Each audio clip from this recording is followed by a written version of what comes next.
Hey, Mac. Hey, Chris, how's it going? Very good. Very good. Very good. Very good. I'm excited tonight. We got some cool stuff happening. So, Yeah. You're calling in from the high Alps there, and are you in Brazil right now? Where are you? no, I'm in Nicaragua. This is the evening is setting, and you see the mist coming in.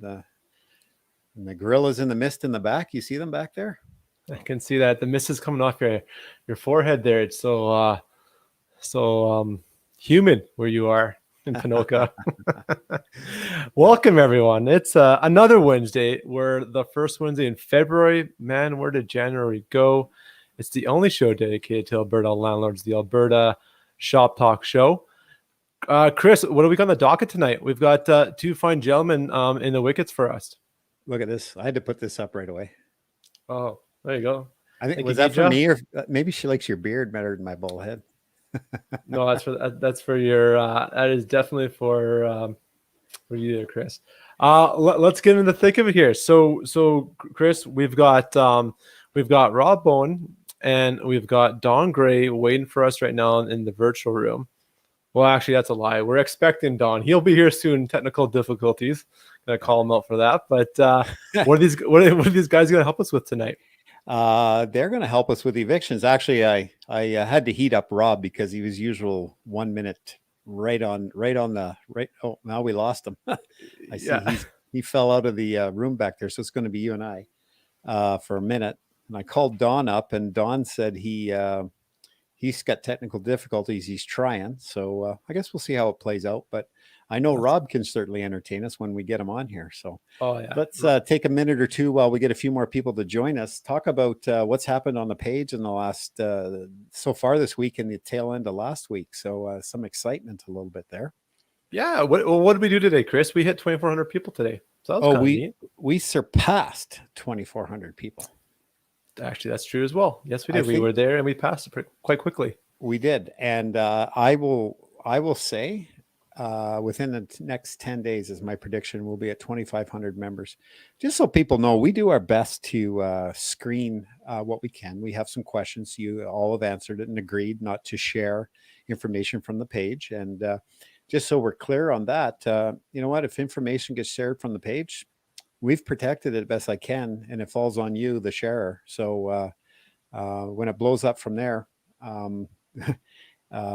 because of something that you may have chosen to do, whether it's in good faith or not, you may find yourself on the end of a hot seat there, speaking to a policeman or perhaps speaking to a judge. So I urge you caution if you're sharing information from this page. It is a private page.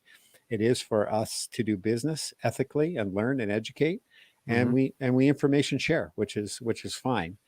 We don't make this public, and we look after one another. So, hello, Yeah. Tammy from Kelowna. If you guys aren't getting tuned in right now, just say hi, say hello where you're coming from. We'll tie in your guys' comments as the show goes on, so you will have an opportunity to question these two eviction experts, which will be great because they do have a wealth of experience that we're going to draw off of. And we're going to talk about, the pros and cons of, do you self-represent or do you get someone to go on behalf of you and represent yourself in our RTDRS or provincial court hearing? And there's definitely some nuances, and there's a right way and a wrong way to do that. And we've seen firsthand, Chris, we've helped a bunch of landlords over the last, month here, have a few examples come up. And we had a pair of landlords that are really well prepared. They had the right paperwork. They did all that stuff. They submitted it. They went into the hearing. But because of probably how not that they conduct themselves bad, but probably because they didn't articulate clearly what they needed and how what was gone wrong in that tenancy. In fact, forgive me if I'm using the wrong term, the hearing officer or the adjudicator actually ruled in favor of the tenant, and actually went to the tenant and allowed the tenant to set the terms of the judgment, which was not in the landlord's favor. That's come back around to Rob Bonin, which you can probably talk about a little bit here as well. I think it's probably still ongoing right now, and it's unfortunately cost that landlord more time and money. So We'll talk about why it's important to have these kind of conversations.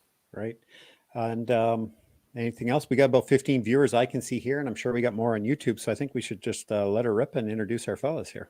Let's get him in. So Don Gray, he's still waiting in the weeds somewhere offline. When he comes on, we'll pop him in. But we do have our lovely, our famous Rob Bowe. Rob, how you doing tonight? I'm good. How's everybody tonight? Good. We're happy to have you, bud. Thank you for setting some time aside. It's been a while since we've had both you and Don on the show. I think actually now we think of the last time we did have you guys on the show, we probably had 600-700 less people. I think you guys were on in November. December. We did that emergency setup with the new public order. So yeah. So we've had some folks to noise, and let's get the conversation tonight is you know. I want to go in two different places with you, Rob, and by all means, I know you're going to be really great at filling in the detail. I kind of want to go when someone approaches to work with you guys or are asking you guys questions. What's usually the framework or the set of questions that you want to go and qualify a landlord with to see what you can do for them in their particular situation? So just kind of queuing them up, because you guys' time is valuable, just like the rest of us. You guys are busy, got busy schedules, you're working a lot. And I want to ensure that when people start engaging you, it's a two-way street, right? You want to make sure that you get the right information quickly and you can get down to what's going on without them going in circles and saving each other time. Because I know sometimes you've even decided to have someone come and visit you just to have a better conversation because there's so much paperwork and it's kind of challenging to get to the bottom of some of these cases, if you will. Yeah, well, when I first start, a lot of times it's from the page or it's a referral. So everybody pretty much knows the idea of whether or not they're going to go through the RTDRS or the provincial courts. But the first thing I ask for is, when did they move in? Where is this, first of all? Because there's all kinds of considerations like municipality bylaws, provincial bylaws, and there's people calling from, recently we had a landlord from Australia. I'm dealing with a landlord with Texas today, and they have property in Alberta. So, I have to get online with them and do the same thing we're doing here. Mm-hmm. I like to make that connection with them, see who they are, read them, because we're going to be in either a courtroom setting or a hearing over a telephone or even a video hearing. You need to be able to read what they're saying. It's just one thing to have the evidence. And you were making an observation there earlier about how they present everything. And that's the best word I can use. It's presentation.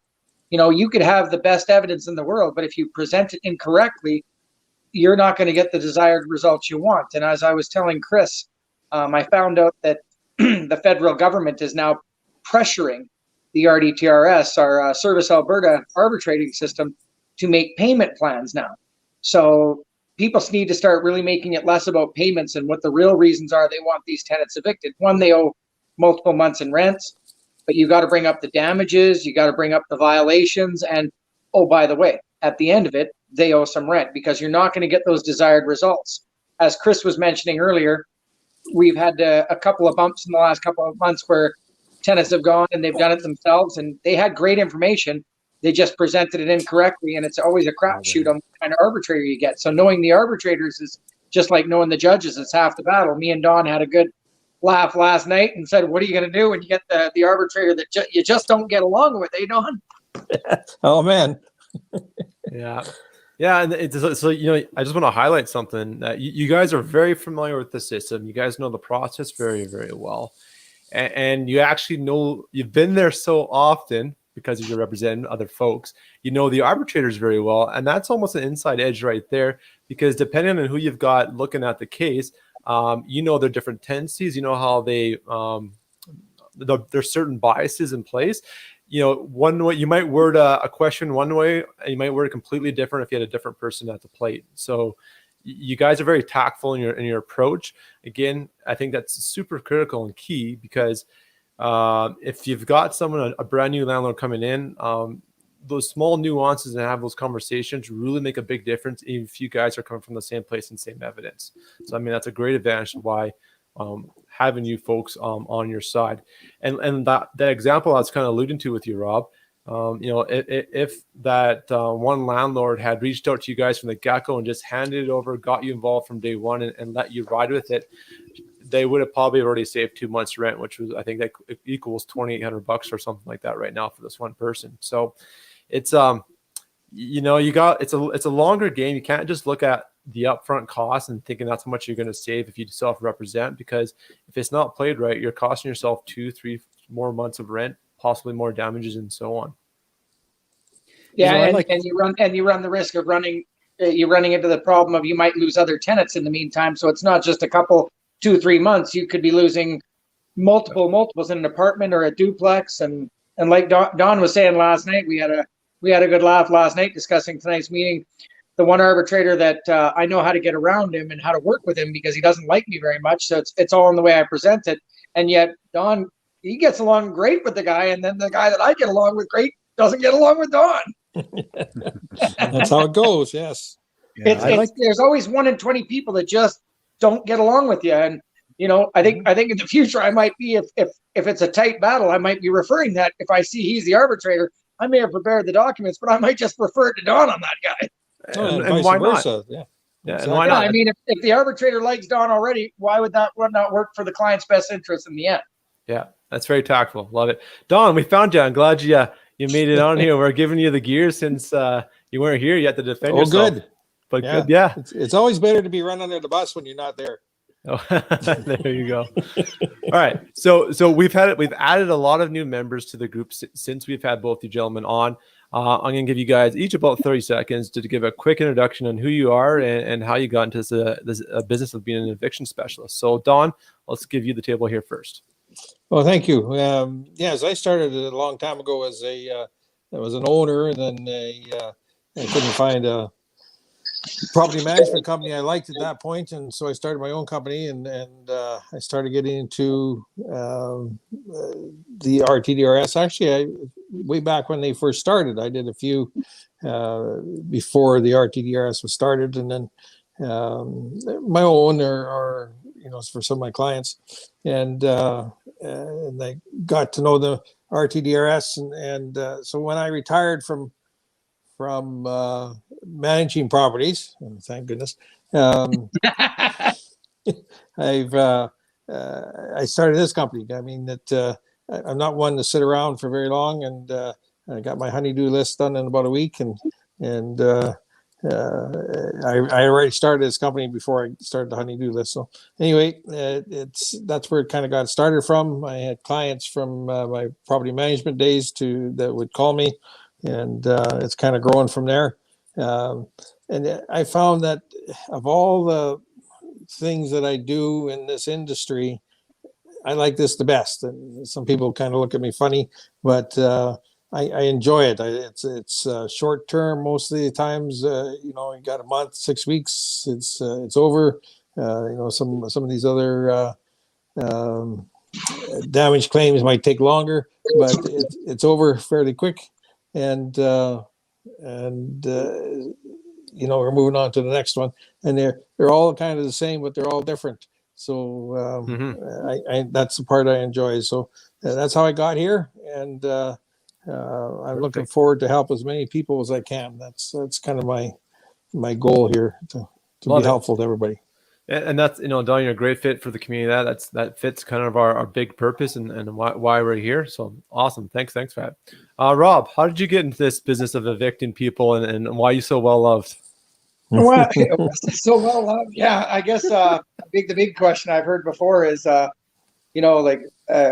hear from the disgruntled tenants, and they say, "How do you sleep at night?" And I said, it was a good question. How do I sleep at night? I'm having people evicted from their homes. And I said, you know what? I sleep really well knowing that I got landlords the justice and the judgment that they deserve.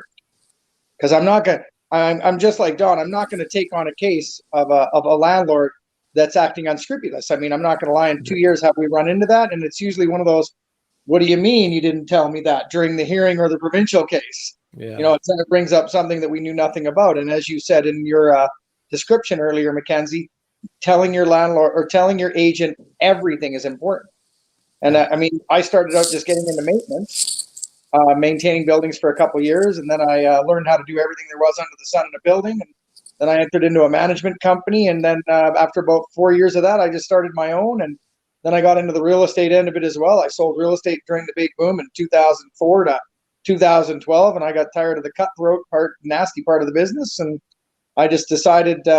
I'd already probably done 50 to 100 cases at that point with a good success rate. And I just started taking it on as a project, and then eventually developed it into a business of getting those judgments for those landlords and helping them get better educated, and navigating through this difficult process.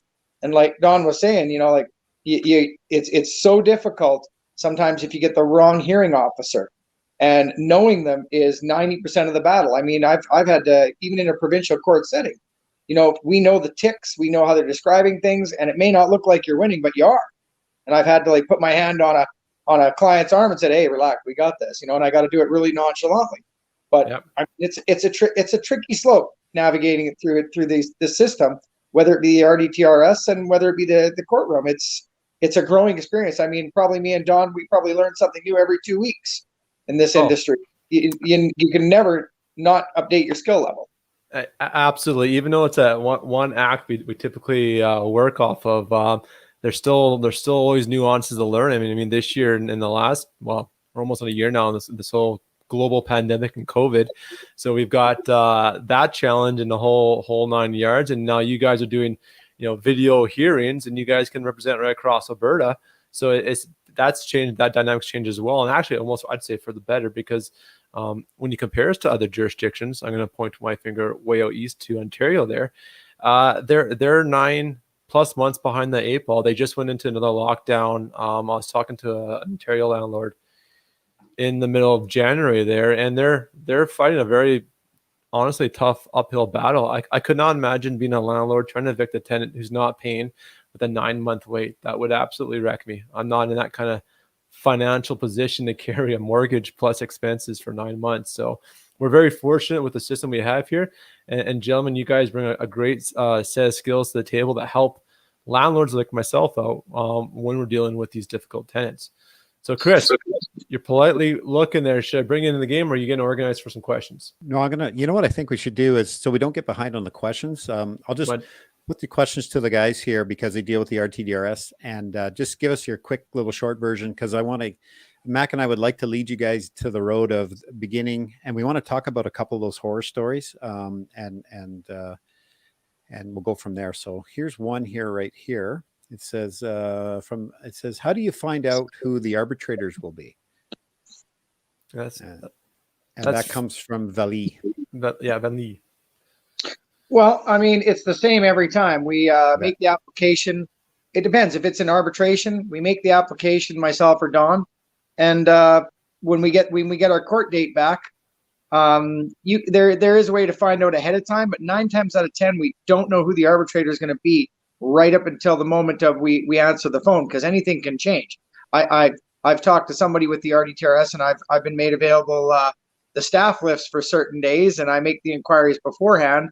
Mm-hmm. But even then, somebody doesn't show up for work. Somebody's could have a hearing run longer than the other one, so somebody takes it on.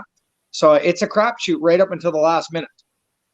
So I mean, that's another advantage of having you guys. Again, knowing the being so frequent through the system, and knowing the list of arbitrators you typically deal with, you guys would be able to react quite quickly. If last second a new arbitrator comes in, and you know how they are, you change your tactic and how you present the case.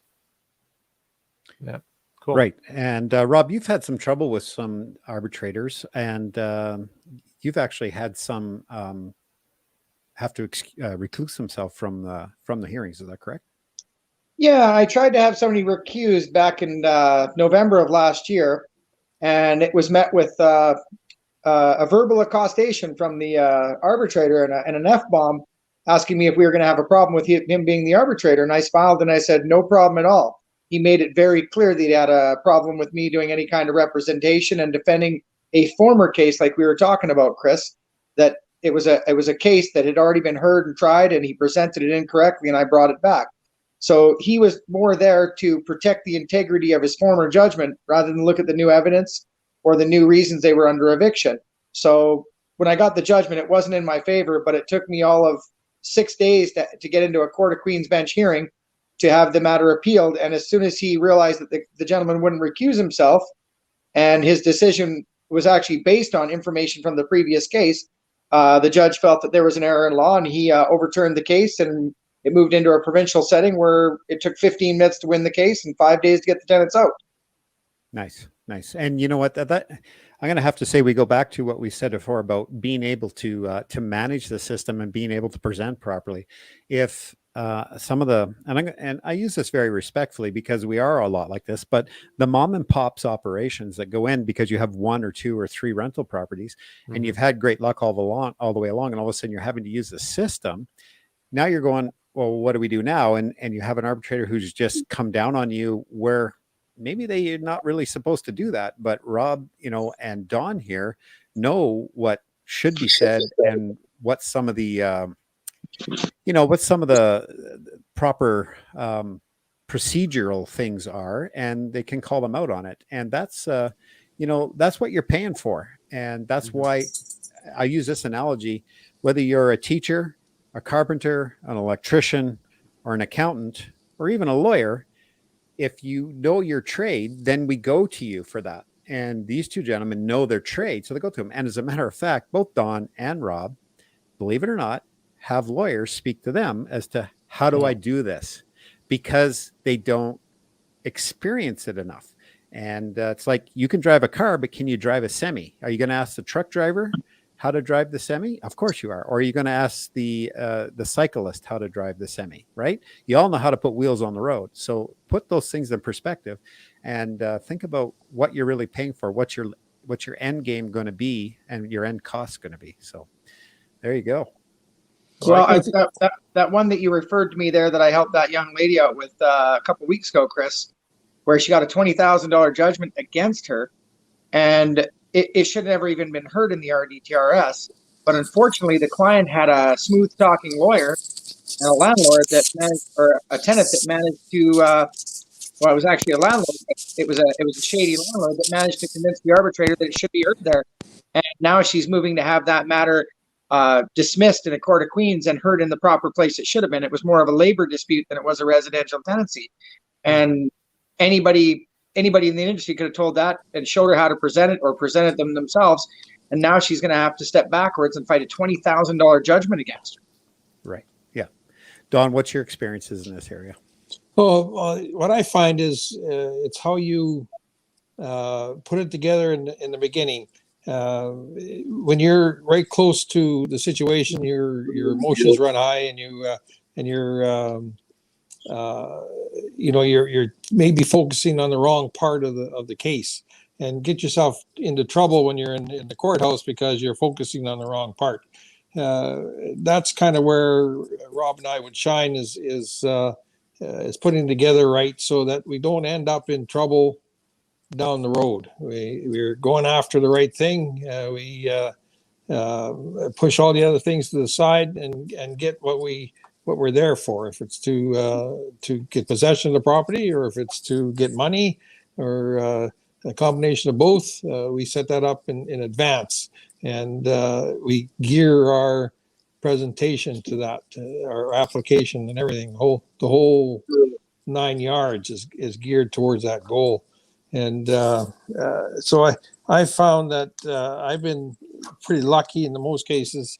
I've had a couple of arbitrators, especially when they're new. When they come on new, they feel that they're part God, and whatever they say goes, and everything's got to be their way. And after they've been seasoned for 6 months or a year, some take longer than others, and get an idea of what they've created, what monster they created by going one way or another.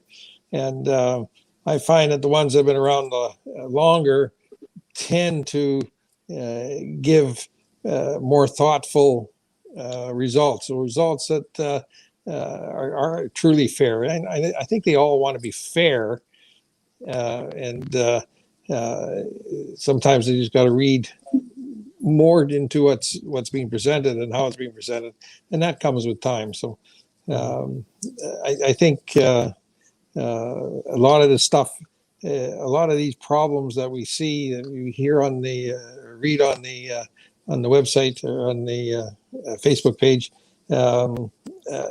could have been stopped or changed at the beginning, rather than having all this big problem where you're losing everything, and it was read wrong by the judge, and then of course you think the arbitrator is against you. Right. Don, can you answer this question here from Tammy? Sure.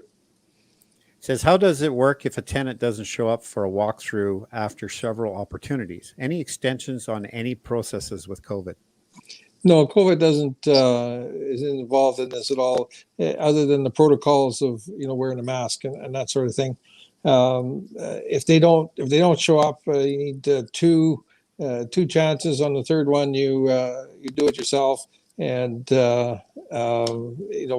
cover your backside by taking pictures and good pictures, and move forward. You can't be hanging around and waiting and extending anything. You got to move on and re-rent that property. Right on. And just a little comment here from this user or person, that is Janinian? Yeah, thank you for that comment. And yeah, we do like doing this. Some days you wonder if you knew what was going on today behind the scenes. We had 4 people working on issues that were evolving as a result of a landlord getting a little bit bullied, but this is very time consuming. It took up, I would say, the better part of the day for 4 people trying to help people out. So, and this comment here from another user from Helen. There you go. Helen is up in the hub. All about documentation, right? Mm-hmm. So absolutely. How many people, I'll put it to you, do you have a file folder when you have a new tenant, and in there you put the lease in there and you put whatever you have to do? And if you have a conversation with them, do you have a piece of paper stapled inside and you write down what your conversation was, or you print off an email and you put it in the file? Very important that you keep track of all that stuff. It's just a file folder. Stick it away when they're gone, and then you move on to a brand new one. So, Rob, can you tell us a little bit about those 2 ladies that came up with their problem? And we had to sort that out, and it turned out how the problem was sort of self-perpetuated. So, well, they filed themselves. They had really good evidence. There were substantial damages. There was harassment of the other tenant. There was cannabis in the unit, and they owed a month and a half, 2 months rent. They got a pro-tenant arbitrator, unfortunately, and that does happen. And they're looking for excuses to rule on the tenants. They won't rule against you just because they like tenants. But they're looking for an excuse. So if they see that the paper wasn't quite, the T's weren't quite crossed, or the I's weren't dotted, they're looking for any type of hole in it. And the hearsay presented by the tenant might carry a little more weight if the landlord, because at the end of the day, these are tenants. So the arbitrators are looking at the landlord. This is your business, and you should know it. And if you don't, you could get punished for it. They're not going to forgive many mistakes a landlord makes, because this is a $300,000 to $500,000 investment minimum in a house, let alone if you have an apartment building. And if you don't know what you're doing getting into it, the judge doesn't want you in it in the first place. So you got to make sure that you know what you're doing. Like you were saying, Chris, with the documentation, it's so important to keep track of everything in a book. So these ladies presented their case, and I believe it was a mother-daughter, and they did a really good job. But unfortunately, like I was saying before, the federal government is putting a lot of pressure from about November, December on, because we have the highest rate of evictions per capita in the country right now. We don't have a big population in Alberta, but because of that high eviction rate, the federal government is starting to put pressure, saying maybe you guys are being overzealous, maybe because of COVID. And this is all behind closed doors, I've picked up on, that they want them to try and start encouraging payment plans. Well, if you've got someone doing $3,000 to $5,000 in damages, they're scaring away your other tenants, they're growing cannabis in the unit, you got to make it. The presentation is important. Like we said, me and Don see these certain arbitrators that we know they're doing that. So we ask our clients to bring everything: texts, messages, evidence, the neighbors, bring it all, so we can have a good look at it, make a proper case. Like I'm pretty sure Don does the same thing. They always say to you, well, what should I bring? Everything. I don't care if it's the most minuscule piece of advice or information that you have, you bring everything, every chat, every look, every neighbor, you bring it all, because something that they don't think is important could be a key to the entire case. So the ladies, after they had to let the thing run its course, unfortunately, because it gotten so bad. So when it finally, she paid up her rent as per the payment plans, we refiled. I took charge of it, but I made sure that I got the hearing officer recused from the case, and I made it about anything from he did some errors in law that could be pulled into question, and the biggest one is he violated their rights as a Canadian citizen. And that really made them nervous. So I got a phone call from Patricia yesterday, making it very clear that if I wanted the matter pulled forward quicker because it was let go for 4 months for so bad, I could. And we did today. We're actually getting in the courtroom on Monday morning to deal with this in the hearing officer instead of middle of March. And again, she said, well, you really don't have much sway because we don't have to follow the same rules the court has. But I made sure in my application to have the arbitrator recused, I mentioned that if he's not recused, I'm going to make it very clear that there is an error in law, and I'll have it overturned in Court of Queen's Bench like I did the last time. So at the end of the day, they went with my advice. They picked another hearing officer. We have a date on Monday. It's going to be a slam dunk. It's going to take 30 minutes, and these ladies are going to get possession of their home that they've been desperately craving since November. Right. And this goes back to what I said before about here's the court agent doing the court job, or are you a landlord handyman at home trying to go do that job? So what would it have cost these ladies? What has it cost them, and what would it have cost them had it been done right the first time? So, well, very important. They didn't get the judgment they wanted. They had to beat on this tenant's door day and night for 3 months for them to follow the payment agreements. And unfortunately, the arbitrator also violated several other civil issues where he was conducting amendments. So it's a hearing requested by the tenant to get the order amended again, but he was doing it without the landlords present. So as of the 20th of January, that's no longer permitted. They've made a new rule and a guideline that if a tenant or a landlord makes an application to have the order amended, both parties have to be notified, both parties have to be involved, because they know by doing that, they're opening the door to a Court of Queen's Bench appeal. And like both me and Don know, no judge and no arbitrator likes his decisions overturned ever. That's a fact. Yeah. Yeah, and I think on this case too, it was so bad with the tenant in question, they actually lost their upstairs tenant or their downstairs tenant. Sorry, it was a duplex. So they're also suffering vacancies right now. So yep. You know, it's unfortunate that the costs are probably have mounted quite a bit more than if they said, you know what, this is not our area of expertise. Let's hand this on. Or if they knew the articulation and the presenting part, I'm sure they would have just handed off in the first place. But like you said, they had great evidence. They went in, they were prepared, but just because of the delivery of the message, they didn't get the result they wanted, and now here we are. So, yeah. Well, even last night, me and Don talked about it. Sometimes we'll go into a case, we get the right arbitrator, we present it just perfectly, and we know 5 minutes after our presentation, we hear the tenant losing their mind, and the more they get upset with the arbitrators, because you know these days common sense and facts tend to hurt people's feelings. We know it's. I mean, we've had cases we're prepared to go an hour long, and it's over in 15 minutes, and that's really nice that happens once in a while. And I notice on our website some people brag about that, saying, "Oh yeah, it was really easy. I was done in 30 minutes, and I got the tenant out, and I got everything I wanted." And then I think to myself, "Yeah, that was a lucky break. You know, the tenant didn't come prepared, but." Nowadays, the internet makes everybody become better prepared, and we're seeing more and more skilled tenants and more professional nightmare tenants come online. That's why the whole idea behind the page that everybody here's been helping develop for the last 2 or 3 years is such a benefit to everybody. Yeah, well, they are. And Rob and I have one to Friday at 2:00 where the gentleman we know is a professional renter. He got in December 14th, purposely has not paid his rent for January, even though he wrote the landlord, which will go against him. He wrote the landlord, "Would you like your money?" Landlord said, "Yes, please." And he's never sent it. And that was like the 10th of January. So now we're into February, he still hasn't paid. And so Rob and I put together, and I actually went the extra mile. I went and talked to the other tenants in the building and got handwritten statements from each of them, and they're going to make themselves available. So you need to do those extra things. You can't just show up and say, well, he's ticking off this guy or he's making her upset. You know, that's hearsay, unless you have something to back it up. So it's about being prepared and deal with the facts.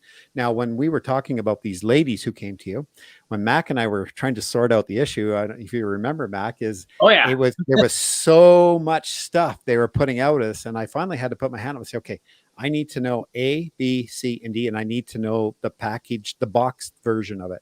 And once we had that, I said, okay, this is easy, Rob. And Rob did the same thing.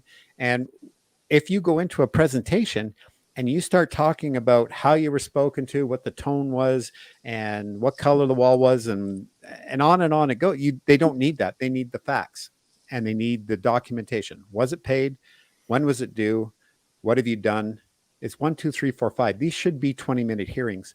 But when the tenant starts going on a rant and the landlord go on a rant, all it becomes is a mediation instead of a hearing. Well, and a lot gets lost at that point. Then I had a meeting with a client today that we've been working on since 2019 December. You remember the one in Sylvan Lake that they changed the locks and we actually had a charge laid? That goes to court March, but it's been going on and on and on.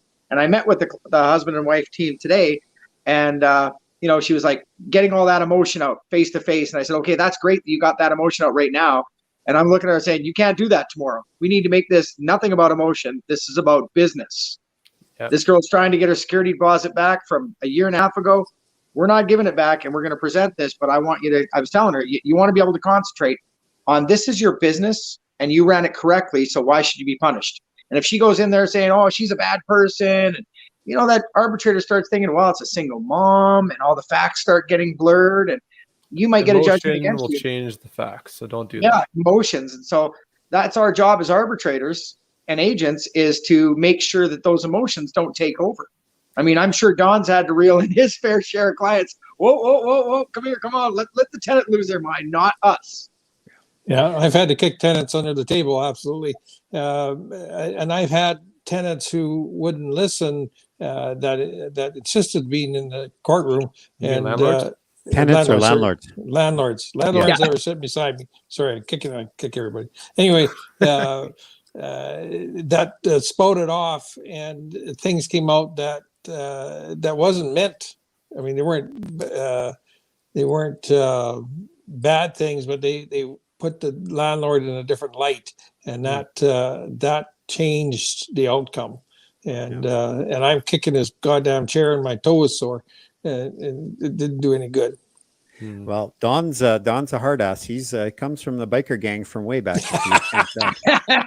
He's retired from that now. Let's grab a question off the thing here from Liz. It says, and I think I'll just grab this one quick. I don't have a forwarding address for my tenant, and I have some money left from the deposit for him. I emailed, text, and no reply. Not sure what he's up to. You know what? If you have an email, then just send the e-transfer. After 30 days, he doesn't accept it, then put it in and set it aside, put it back into your general revenues, and pay it out later if there's a problem. And I think, 2 years, if it goes that long. Yeah, document. Throw that statement of account. Pretend that you could be facing a potential lawsuit later.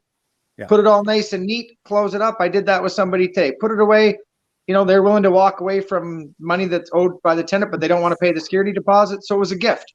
And the landlord's willing to walk away. But I told them today, I said, they have 2 years to file against you. So keep that file and don't give it a second thought until it comes back up, but make lots of notes. So if it comes back up in 23 months, you just refresh yourself with the file and give me a call, and we'll tackle that girl in the courtroom. Liz asks another question here. Says, I plan to send him the statement of an account and a check to my property last known and give him. You know what? If you've got an email, just e-transfers are the easiest. I would go that route. 30 days, it's not accepted. Or maybe has auto deposit. Boom, it's done. You print that off. It's over with. So that's the route I would go. I wouldn't even waste your time with a check to a mail, because now you don't. That check's now floating out there for 6 months. Do the e-transfer. Well, a check in the mail to the last known address would be your rental unit, and that's not a bad idea either. If it goes there and disappears, that means that they've forwarded mail. But if it's sitting there, it comes back, then you put that in the file, and that's great evidence that you tried to. 100%. And even then, I mean, I've gone back a year after the fact where someone pulled me into court recently for one of my clients, and I said to the judge, at the bottom of the move-in report is their forwarding address, and the tenant goes, well, that's not my forwarding address, that's the wrong address. And I said, well, that's funny. When I handed you the move-out report, I asked you to put your forwarding address there. So I get them to put it in their own writing and initial decided, and I send it to that address, and the judge goes, so what are you complaining about? You just want me to be, I mean, he's still offering to give you the $220 from your security deposit. You think he should give it all to you because you didn't get it originally. And the judge basically awarded no costs and said, send it to the address. And he made a consent order. He said, if you don't like it, I'll just rule against you and you get nothing, because the judge thought the entire argument was silly. And that's what a lot of the times these arguments from tenants are. They're absolutely silly. And it's entertaining to hear them trying to present this utter silliness. And that's where the emotion comes involved, where they start fabricating or lying. And then the owner starts getting upset and they lose their cool. They forget how to present everything. And me and Don, it's not personal to us. I do have a personal vested interest because I don't like seeing a landlord trampled on. But at the end of the day, they're hiring me to represent them unbiasedly. Like, I'm going to represent them and make sure my emotions don't get involved. And I leave them at the door. Go on to go with that next question, Mac. Yeah, next question. So we're on a hot streak with Liz here. The last question is that she's got 2 tenants. Who does she write the damage deposit back to? First tenant, second tenant. How do you guys handle that? Well, That's easy. Yeah. Go ahead, Don. I was going to say, whoever's on the lease gets a check. So if there's 2 names on it there, you write both names on the check. Let them fight it out. Yeah, and I've done it other ways too, Don. Whoever signs that move-out report, maybe showed up for the move-out report, that's who I send the check to. Because at the end of the day, if Chris and Mackenzie are renting a place for me and Chris shows up and does the move-out report and puts the forwarding address, the only person that Mackenzie could sue is Chris, not me. Yeah, they're both on the lease. They're both liable. So Yeah. Don't become a mediator. Or don't be a referee. Just send it. That's the perfect way to deal with it. And it's their problem. It's a them problem, not a you problem. Amen. Yeah. Whichever tenant communicates better, send the money that way. Liz is just hot here, eh? So third and last, and she says, do I need to issue a receipt for the prorated rent or not, or am I not required to? No, Not quite sure what she's asking there. Like, this is on a security deposit? Well, I'm going to do it simply. If you receive money, issue a receipt. That's at the end of the day, that's the bottom line answer. 100%. Cover your ass for years on end. Write a receipt for everything. So I can quickly, cash. Yeah, I can quickly add on this. So for example, I just moved the tenant. I'm moving the tenant in. Moving the tenant in right now. They sent me an e-transfer and they gave me my damage deposit first when I asked for first month's rent. And in the memo of the e-transfer on that automatic email that you get, no problem. I took that email, I forwarded it back to the tenant saying, hey, just for clarification, Mr. Tenant, this money is actually for your first month's rent, as that's what was instructed. Your next e-transfer will be your damage deposit. Thank you very much. If you have any questions, please let me know. And I've created a document trail correcting them if they provide the wrong information on e-transfer. And they're talking about documents. Kelsey's going to ask further down here. Says, how long do you keep documents for? At least 2 years. At least 2 years. And I, yeah. And you got CRA. You got CRA issues too. So check with your accountant on some of that stuff. Yeah, I mean, 7 years. I keep everything for 7 years, but after 2 years has passed, I'm not worried. I'm not worried about any civil issues. It's more for anything past 2 years is just for CRA. Right. Gilles asks, the problem is the vacancy rate is so high that bad tenants have somewhere to go. They should throw the book in their face when they get evicted. I had a bailiff tell me that he evicted the same tenant 3 times in 1 year. Yeah, I've heard. I think we've heard that story. Oh yeah. Oh yeah. I'm on 2 girls that are both three-time winners. We have Sarah Westergreen, and you'd have to live in a closet not to know who that girl is. Yeah. And I believe the other one was the Chop Shop girl. I can't remember her name right off the top of my head out in Weenau. Yeah, there's some characters. Now this goes, Mackenzie and I are going to jump on this, that last comment. This is what community is about, folks. And this is why this group exists. And our group got passed over to a Lethbridge group that they were small numbers, private hidden group. Someone found us and shared it with the group, and we got bombarded with requests to join our group because we're so big. So we didn't know what had happened, but we finally figured it out. But this is what the power of this community is. And this is why I'm going to throw this out there too. Those of you who pick up on this is go through our members list and scroll through it. And if you see something of someone that you might know that might not be a landlord, let us know, because we try our best, but this community needs to, and this community needs to look after itself. So I encourage you guys, one night when you're just playing around on Facebook or on the page looking at comments, jump onto the members list portion of it and just scroll through it.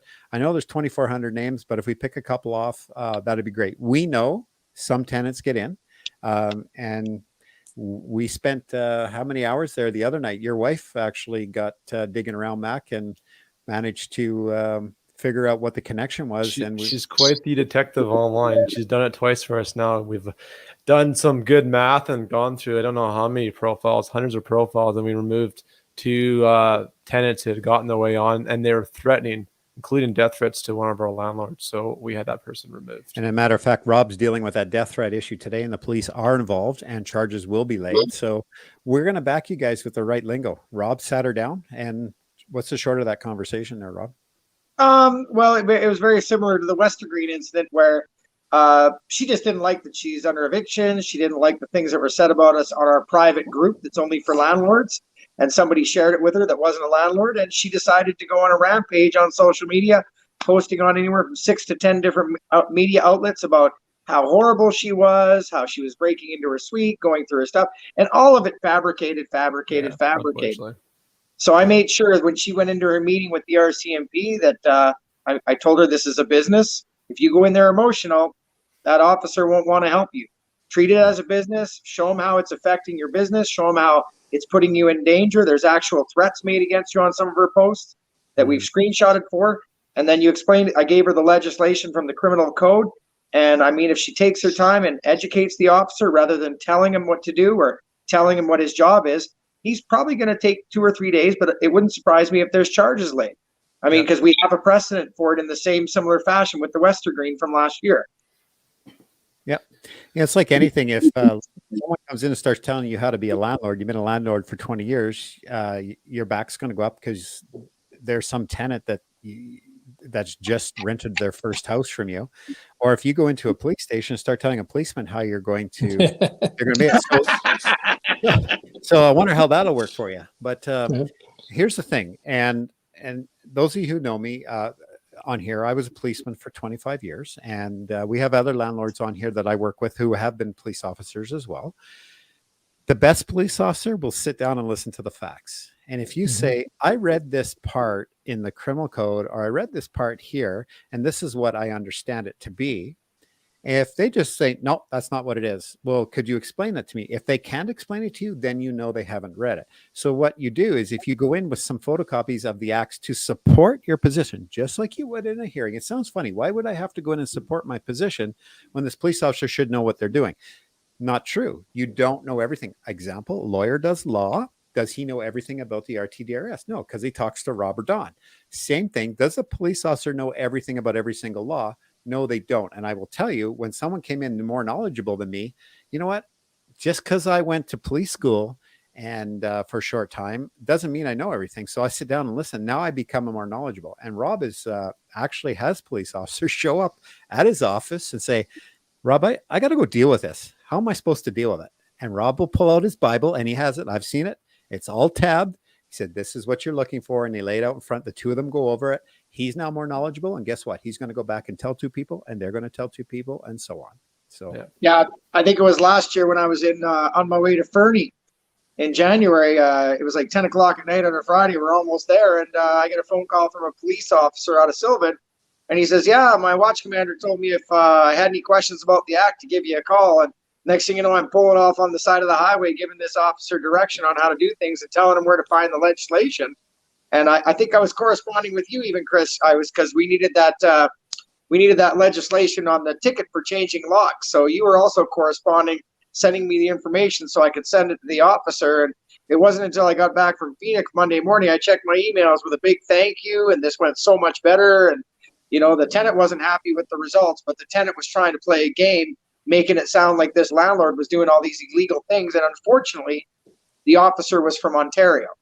So the officer had lived in Ontario most of his life, so he was aware of provincial legislation.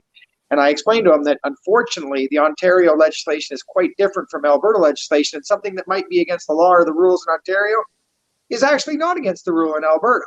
Yeah. So you can't enforce Ontario law in Alberta with provincial legislation. So, I mean, again, I just made sure I had the documentation. I made sure I helped them out, and I made a friend in law enforcement.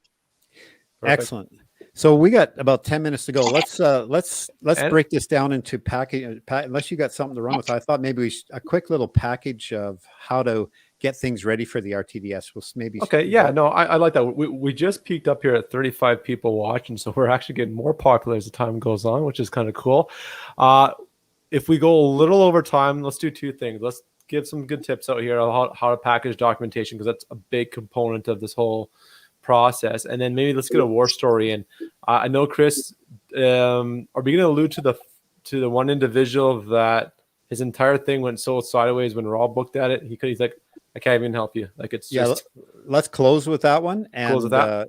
let's close that, because that's a good story. And that is the biggest horror story when you saw my little pre video here a couple days ago. But Don, can you start us off with how do you get a case to the RTDRS, and then we'll switch over to Rob a little bit further through it here. Oh, certainly. The property, the paperwork that we're looking for, it starts with, do you have a lease agreement or not? I mean, we can go without a lease agreement, certainly. The RTA is your lease agreement if you don't have one, but certainly having one is better. And ledger, that's probably the number one thing that the majority of clients don't have.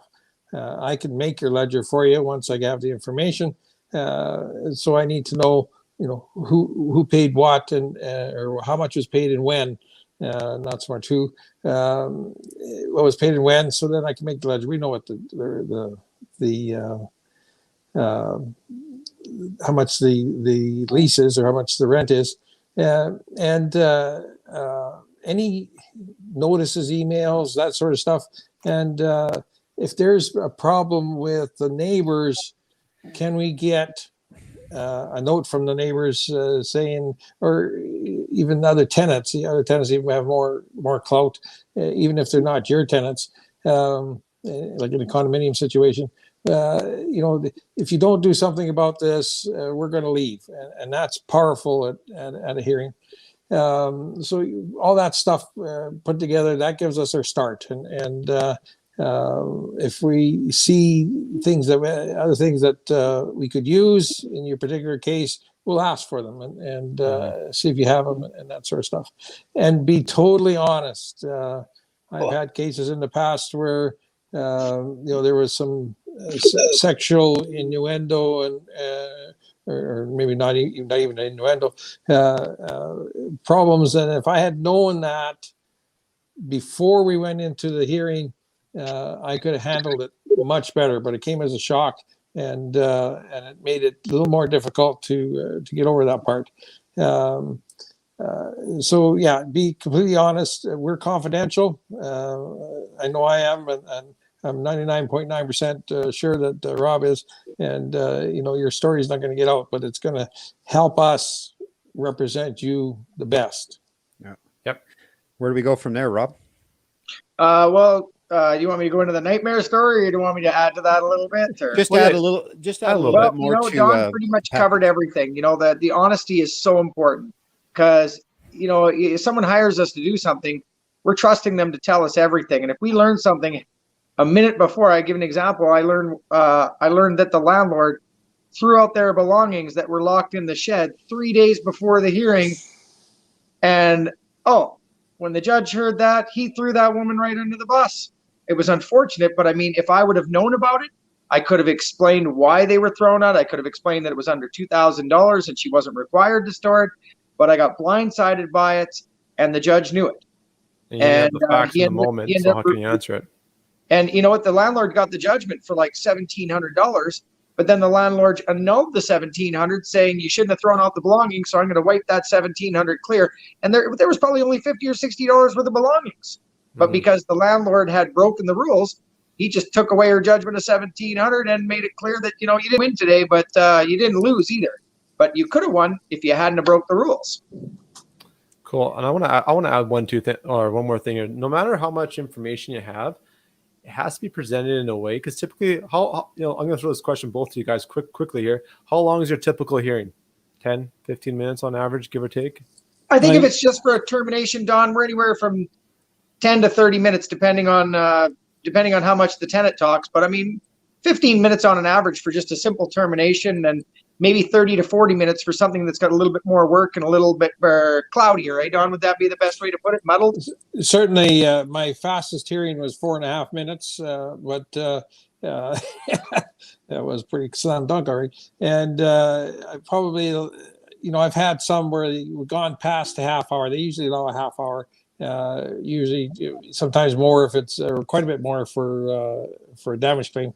But usually, it has to be done within a half hour, and 10, 15 minutes is fine.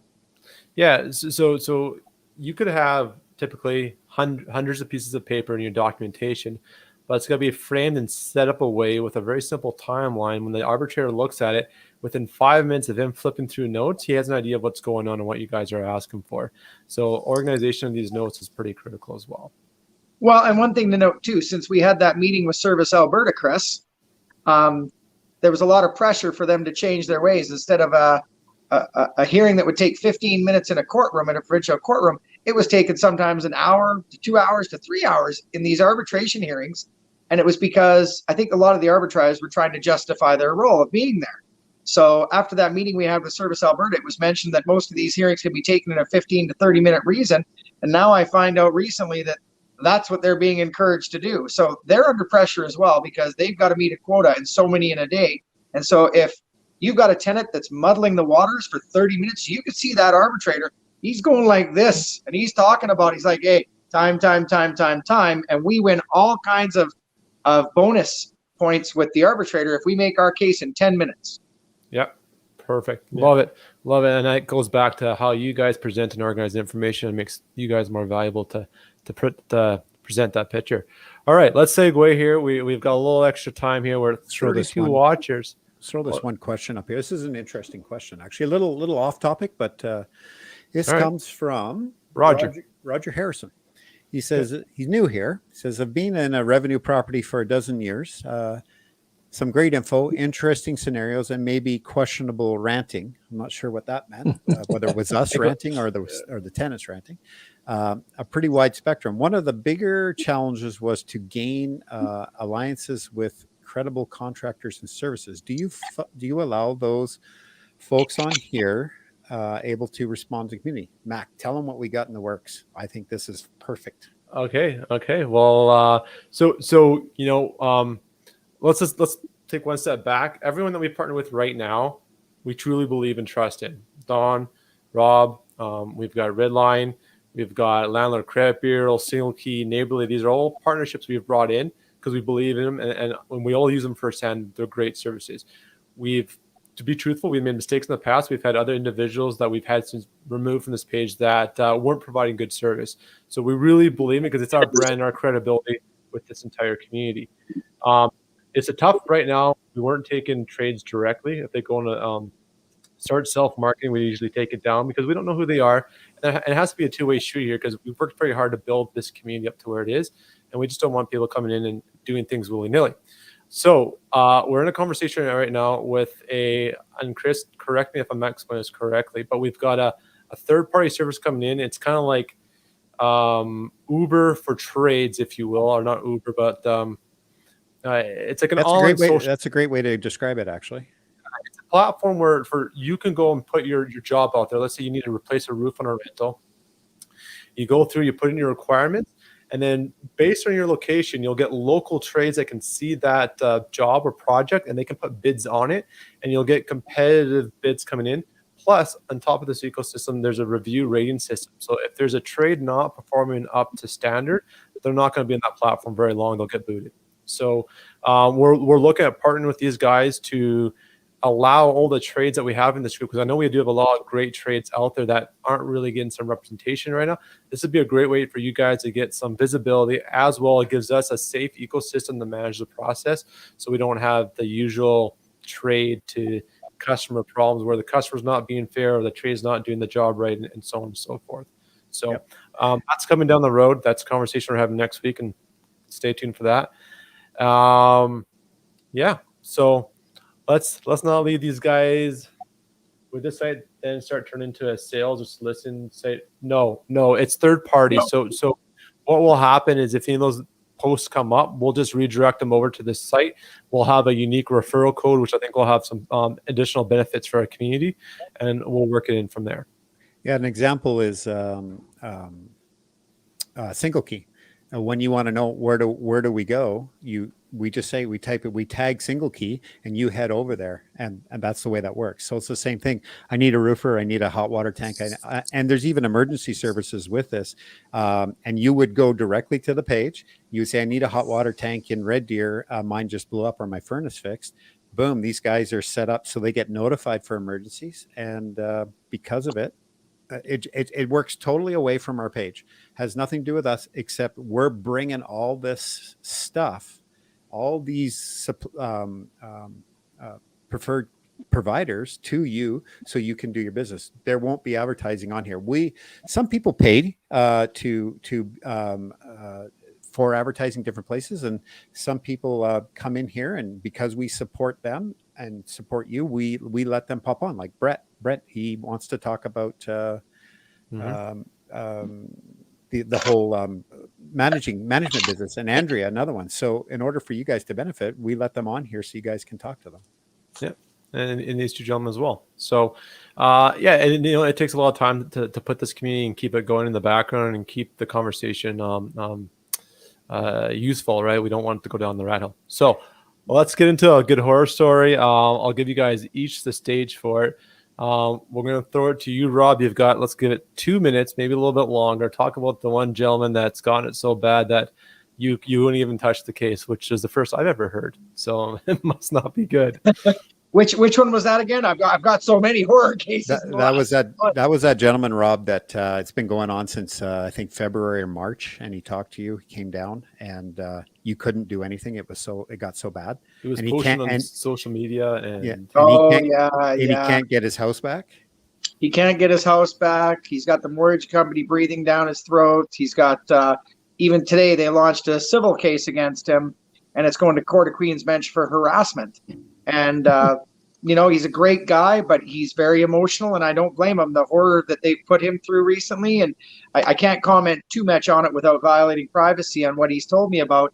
But now that the Court of Queen's Bench is involved, I told him, you need to go get yourself. I mean, me and Don can do representation at the RTDRS at a provincial level, but the second that Court of Queen's Bench word goes into effect, you need to pull yourself a retainer out, and you need to get it into the proper venue with the proper type of lawyer, because they don't allow any mistakes, and they don't allow any type of gray area in the Court of Queen's Bench. I mean, you can do self-representation there, but I would never do self-representation if I didn't know what I was doing in a Court of Queen's Bench. It's just an avenue for a judge to throw you under the bus. So at this point now, I mean, you're right. If he probably would have hired myself or Don originally way back when, the tenants would be long gone. There'd be no money issues. There'd be no. We would have taken him back a step and told him that you can't let your emotions govern a business, and it's hard not to. I mean, when you're looking at damages and you might lose your home and your mortgage because this guy's not paying, I don't blame people for getting emotionally involved, but that's why you hire the right person to take care of it for you. Yeah, it costs them doing the business. This is a prime example of when you head into this type of thing, and you look at what you got, and you say, well, I can do this. What could possibly go wrong? Yeah. What are you going to do, Don? What are you going to do? What are you going to do? Well, Don, I know you've been through the ringer a few times. You've been there and back. So what's one that puts raise the hair on your neck or on your beard?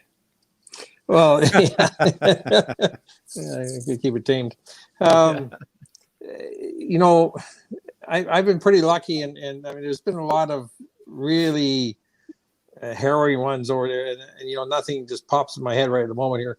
But certainly, the ones that where I was lied to are the ones that lied to or left out. Somebody was, because there's bad landlords too. There's landlords out there that are going to try and skewer the whole situation, and they play you for a patsy. And some of them you can see, some you can't. But those are the ones that have caused me the most grief. And I've had cases where things, looking at everything they got, and I say, it's past me. You're gonna have to get a lawyer. It's you've got yourself in such a hole here that it's going to take a crane to get you out.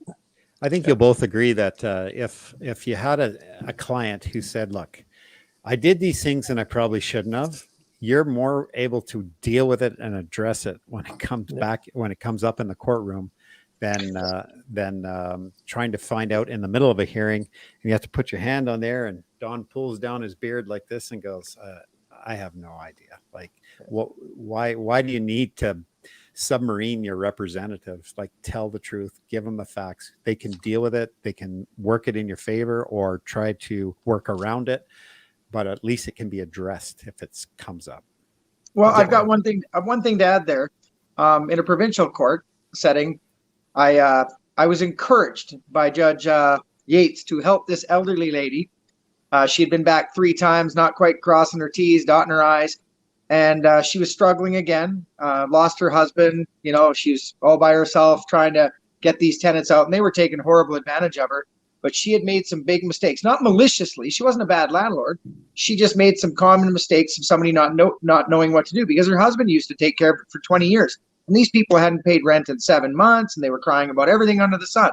So I said to Judge Yates that I'd be happy to help her out, because when a judge asks you to help someone, he's not really asking you to help someone. He's telling you to take her outside and help her. So I took her outside. I talked to her. I saw all these errors that she was making, and I went back in and I got in front of Judge Yates again, and I said, hey, I'd like the opportunity to see if I could come to a concession with these tenants, because the tenants have no idea really at this point how great a seat they're in. So I took them outside, and I did a little fire and brimstone, and they had just saw me destroy 2 people on the stand in 2 cases. So they were looking forward to me representing her. And within 15 minutes, I came back in and I said, we have a concession. They're going to leave in 30 days, but they have to pay a certain amount on the first to stay the 30 days. There's going to be no more of this. The dog's going to be gone. And if any of these rules or binding agreements that are set out in the order are violated, we can get a bailiff out there the next day. And I was flabbergasted that they agreed to my conditions. And the judge really looks at me, and he had to confirm with them, did you really agree to this? And they're like, yep. And after they all left, I get the old, hey, Mr. Bonin, can you stay a moment? Ah, crap. And after, after everybody left, he said to the court clerk, he's like, you can go. And I'm like, oh, this is off the record? Oh, no. And You're in deep trouble. He says, I don't know what you said to those people out there, but he says, I'm really happy that we didn't have to burn a little old lady to the ground for some common mistakes that anyone could have made.